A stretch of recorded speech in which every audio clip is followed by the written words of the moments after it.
Sinubukan sagasaan ni Kuya Paco si Papa? Oh, March 10 daw nangyari yun, sabi ni Tito Galvan. Pero March 19 tayo tinawagan ng mga pulis. Ilang araw nang patay nun si Papa. Nakakalito. Gumawa kaya tayo ng timeline, ate. Sulat natin, sandali. May papel ba dyan? Pakitingnan na. Wala eh. Wala rin dito eh. Ito. Ano to? Teka, tanggalin natin ito.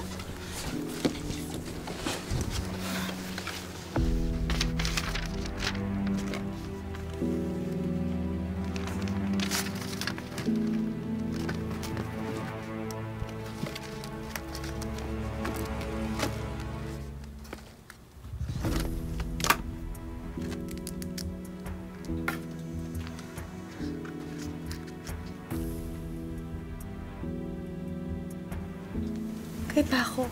Kuya Paco?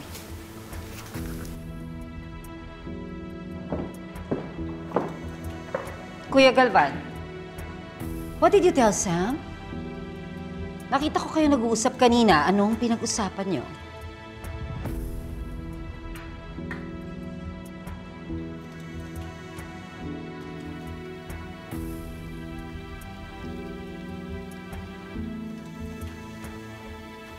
Ang sabi dito, pumunta siya papunta ng Hong Kong ng March 11. Tapos umalik siya ng Pilipinas ng March 20.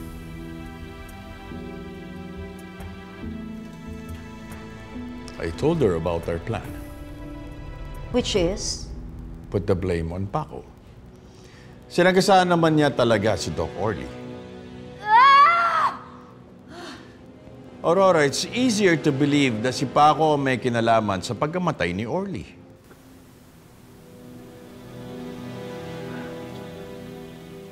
So, ibig sabihin wala siya dito na namatay si Papa.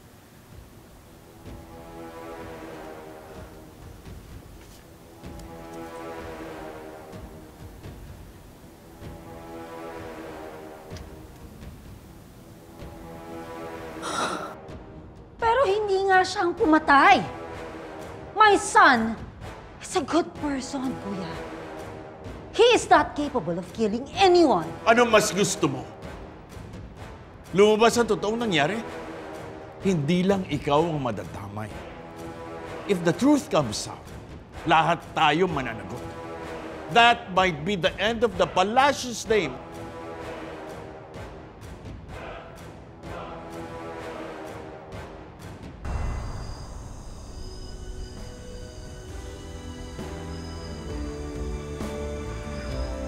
I did not kill Doc Orly. No one did. Because your father killed himself. Pinatay mo si Papa! Pagkakalat ko to sa press, sa social media, sinirahan kita! Sige! Magpapakamatay ako! Tatalon ako! Isasama kita! Sige na!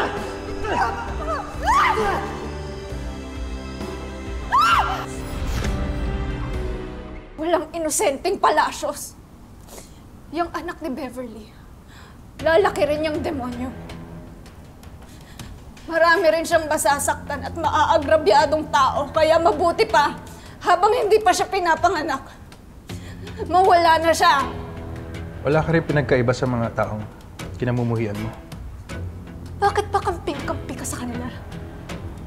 Hindi mo alam kung gaano kasama ang mga Palacios.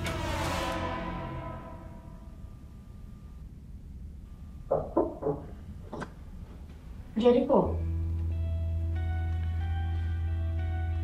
Nag-text si Sergeant Reales. Nahuli na daw yung suspect sa pagpatay kay Beverly. Saan daw nahuli? Hindi pa malinaw ang detalye. Basta ang sabi, nasa presinto na daw yung suspect. Ini-interrogate. Ano naman, aminin niya na lahat. Pati kung sino ang kasabwat niya. Ate. Sis, kung pumunta ka dito para i-convince ako, ituloy pa yung investigasyon, tama na. Baka tama silang lahat. Patay na si Papa. Wala na ring point. At ang obsession natin for closure is doing more harm than good. Pero ate, gusto natin ng closure, di ba? At what cost? Francis, namatay si Paco. Because I blamed him for a crime he didn't commit.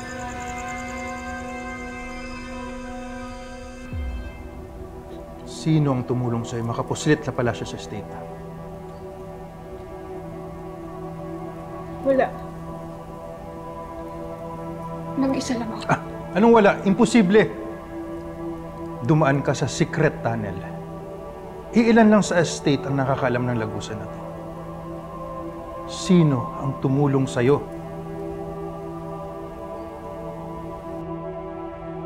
Nadiretso na ako doon.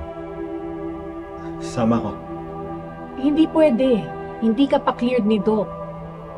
Gusto kong makita yung taong sumaksak sa akin.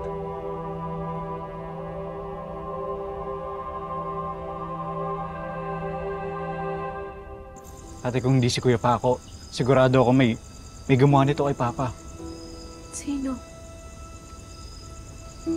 Sino pang pagbibintangan natin? Sino pang idadamay natin? Ilan pa yung sisisihin natin? Francis, namatayan ako ng asawa.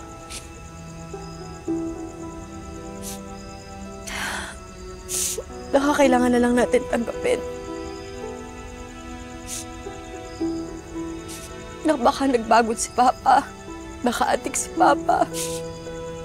Baka hindi niya tayo mahal. Ate, hindi totoo yan. Mahal tayo ni Papa. Babalikan niya nga tayo eh.